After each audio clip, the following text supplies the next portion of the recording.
Squire Trelawney, Dr. Livesey, and the rest of these gentlemen, having asked me to write down the whole particulars about Treasure Island, from the beginning to the end, keeping nothing back but the bearings of the island,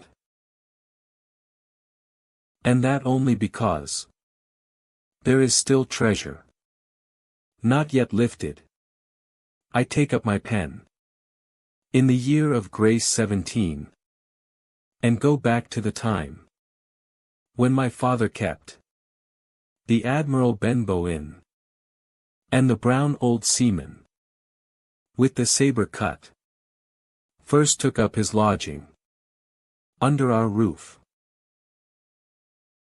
I remember him as if it were yesterday, as he came plodding to the inn door, his sea chest following behind him, in a hand barrow, a tall, strong, heavy, nut-brown man,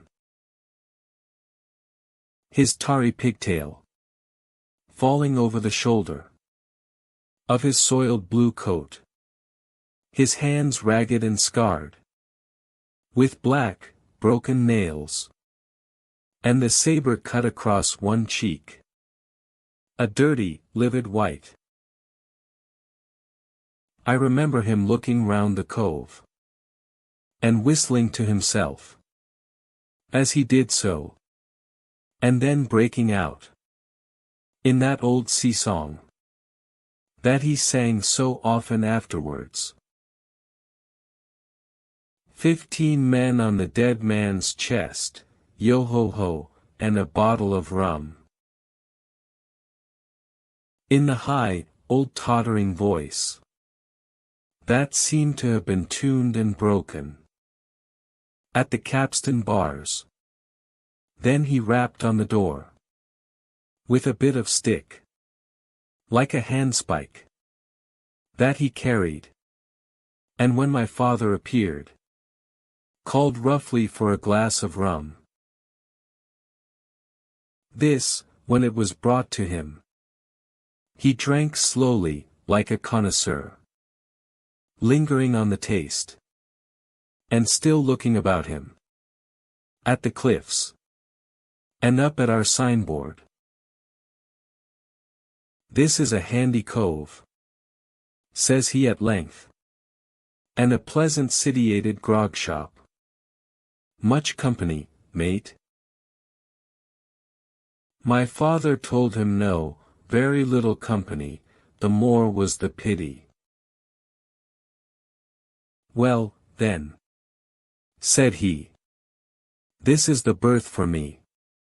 Here you, matey, he cried to the man who trundled the barrow.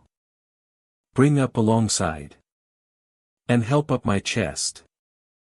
I'll stay here a bit, he continued. I'm a plain man. Rum and bacon and eggs is what I want. And that head up there for to watch ships off. What you mought call me? You mought call me captain. Oh, I see what you're at, there. And he threw down 3 or 4 gold pieces on the threshold.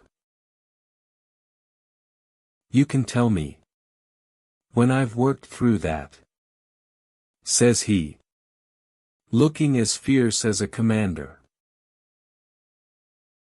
And indeed, bad as his clothes were, and coarsely as he spoke, he had none of the appearance of a man who sailed before the mast, but seemed like a mate or skipper, accustomed to be obeyed or to strike.